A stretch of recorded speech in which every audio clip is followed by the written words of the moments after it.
ალბათ ერთ კვირაში მზად ვიქნებით იმისათვის, რომ მასწავლებლებთან დავიწყოთ მოსამზადებელი სამუშაოები, მშობლები, რომელიც ერთადერთი ჩემთვის ჯერჯერობით გაურკვეველი ამბავია, იმიტომ რომ მათ უშუალოდ არ შევხვედრი ვარ. უკვე როდესაც იმაში ვიქნებით სკოლის შენობაში, დავიწყებ ღია კარის დღეებს სასითი და უკვე გავიცნობ მშობლებს. ცოტა რომ მაგაზე წარმოგვედგენო, რას ნიშნავს თქვა კონკურსი ადგილზე ბავშვებს, ხო? სავარაუდოდ, რაც უფრო მკაფიოდ ჩამოვაყალიბეთ აი ამ მშობლებთან, შეიძლება ვიღაცას უბრალოდ რაღაცა ყურში მოხვდა, რომ რაღაც ამერიკული სკოლის მაგალითია, რაღაცა მოხვდა რა, არ ვიცი და კარგად უნდა ავუხსნათ მართლა რას გულისხმობს ჩვენი სკოლის ავტომატურად ვიღაცებს უარს ათქმევინებს, ხო? მე მგონია რომ ეს ვიღაცებს უარს ათქმევინებს ერთი.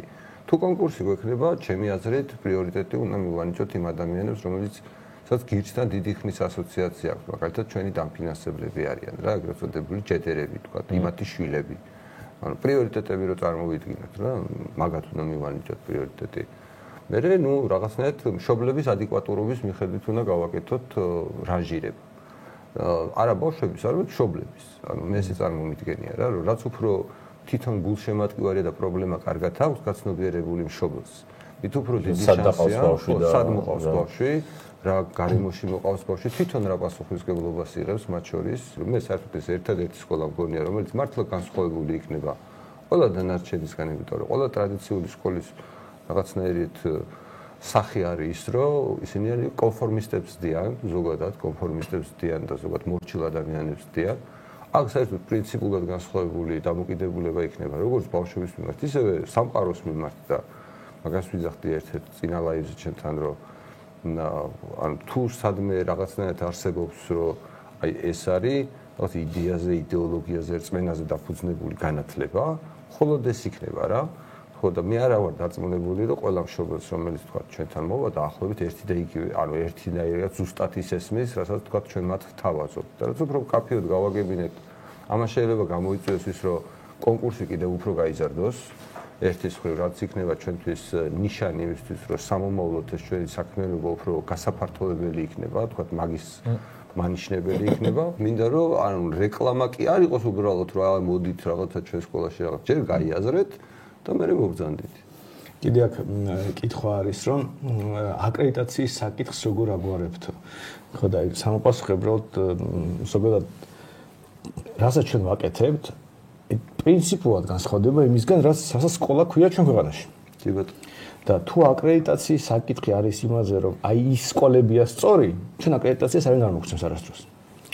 მაგრამ ჩვენ მართლა სკოლას გავაკეთებთ და ისეთი შედეგი უნდა დავდოთ, რომ აი უბრალოდ უხერხული იყოს აკრედიტაცია არ მოხდეს. თქვა რომ ეს თუნდაც სკოლა არის და პირობითად გვეძე რომ საჯარო სკოლაა, ის სკოლაა და აი წარმოვიდგინეთ რომ აი რაღაც სკოლას ეძახიან, რასაც კიდე იმას, მაგალითად მშობელი მოვა და რო გითხრას რომ აი ატესტატს როგორ ავიღებო თუ ის არ იქნება, აკრედიტაცია არ იქნება სკოლასო და აი დღეს ვარჩევთ ამას რომ წარმოვიდგინეთ რომ მშობელი რომ მოიყვანოს ჩვენი სკოლაში იმისთვის რომ ატესტატი მიიღოს და გპ-ში ჩააბაროს ბავშვმა.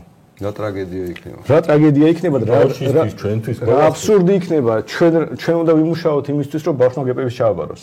რატომ უნდა ეს? ხო, რატომ უნდა? და ამიტომ არ უნდა მოვიდეს ესეთი მშობელი თავდაპირველად ყოველ შემთხვევაში ახლა პირველი ბეგარ უნდა გააკეთოს და ჩვენი მხრიდანაც არასერიოზული და არასწორი დამოკიდებულება იქნება, რომ ჩვენ ესეთი მშობლები წავახალისოთ რა, რომლებსაც ესეთ კონკრეტულ რაღაცებზე აქვთ მთავარი აქცენტი გადატანილი. ბატონო, ეს იმას ნიშნავს, რომ საერთოდ არ აქვს ნაფიქრი არც შვილის აღზრდაზე, საერთოდ არც რა ქვეყანაში ცხოვრობს იმაზე, არც ზოგადად კაცობრიობა რა მიმართულებით მიდის. საჯაროდ უნდა გავაკეთოთ, მაინც ძალიან ბევრი რამე თქვენ უნდა ნახოთ რა, როგორ კეთდება რეალურად საგანმანათლებლო დაწესებულება. მე საგანმანათლებლო დაწესებულება ბავშვს როგორ ცვლის. რას ნიშნავს რაღაცა შეთანხმება და პასუხისმგებლობა რაღაცეებზე. სოციალურ რაღაცა ჩვენი ცირის წამებლების ხშირად რო ლაპარაკობენ ხოლმე რა ჩვენ რა თავისუფლება ამათ შეუზღუდავი თავისუფლება უნდა თო შეუზღუდავი თავისუფლება რომ შეუზღუდავ პასუხისმგებლობას ნიშნავს ხო ადამიანებს ვერ გავაგებინეთ ხო და აი ეს პასუხისმგებლობა რომელიც პატარა ბავშვებსაც კი სერიოზულ ადამიანებად აქცევთ ძალიან პატარა ასაკში ხო აი ეგ არის ძალიან მნიშვნელოვანი რომ ვაჩვენოთ რა როგორ მოქმედებს წესრიგი ადამიანზე როგორ ცვლის წესრიგი ადამიანს მე რამდენჯერმე მოყოლი რომ აი უნივერსიტეტები რისთვისაც ჭირდება ეს რაღაც ატესტატი პირობითად ხო ეს უნივერსიტეტები რო ფიქციაა თავიდან ბოლომდე ახლა პირობით თქვენ რა ყველა ძალიან რითი რამე პრინციპის ზონაზე რამე განსხვავდება რაღაც შეიძლება კომედიური პროფესორი ერთი უკეთესი იყოს ვიდრე მეორე მაგრამ თვითონ უნივერსიტეტის ფიქცია მორალური ღირებულება არავის არ აქვს იმიტომ რომ მინიმუმ სიტყვის თავისუფლებას არ აღიარებს ხო ანუ მინიმუმ მაგას არ აკეთებს და მინიმუმ არავის არ შეუძლია რომ საკუთარ პროფესიაში გამოვიდეს გარანოქმის შოვა სამედიცინო უნივერსიტეტის პროფესორი იყოს რაც ახლა ჯანდაცვაში ხდება სამედიცინო უნივერსიტეტში ვაფშე არაფერი რო არ ირჩევა და საერთოდ არაფერი არ ხმის კრიტი რო არის ხო და ეს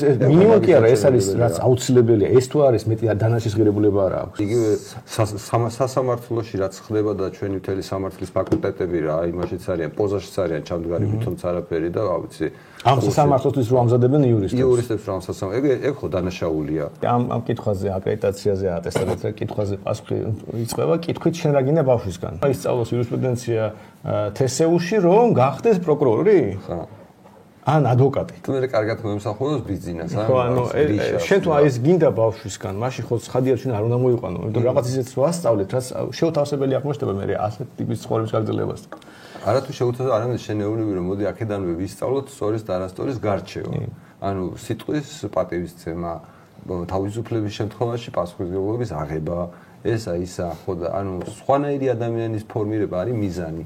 ამიტომ ვიზახი ერთადერთი იდეოლოგიური სკოლა იქნება ზოგადად ქვეყანაში.